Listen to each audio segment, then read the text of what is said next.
মা, আজ আমরা 14 প্রদীপ কেন জ্বালাচ্ছি? এই প্রদীপের আলো অন্ধকার দূর করে, অশুভ শক্তিকে তাড়ায় আর আমাদের পূর্বপুরুষদের পথ দেখায়। তাহলে মা, আমিও একটা দাদুর জন্য প্রদীপ জ্বালাই।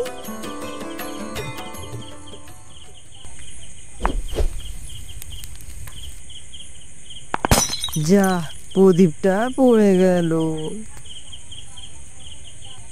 আচ্ছা আচ্ছা, ঠিক আছে, ওটাই আর হাত দিতে হবে না। তোরা এখানে দাঁড়া, আমি ওপাশ থেকে আরেকটা প্রদীপ নিয়ে আসি। কোনো দুষ্টুমি করবি না কিন্তু দুজনে। এই ভাই, এই দেখ, ভূত এসে মনে হয় প্রদীপটা তোর হাত থেকে ফেলে দিয়ে ভেঙে দিল। কি বাবা, গাছের উপর ওটা কি রে? কেমন একটা কালো কালো চোখ দুটো মনে হয় লাল লাল।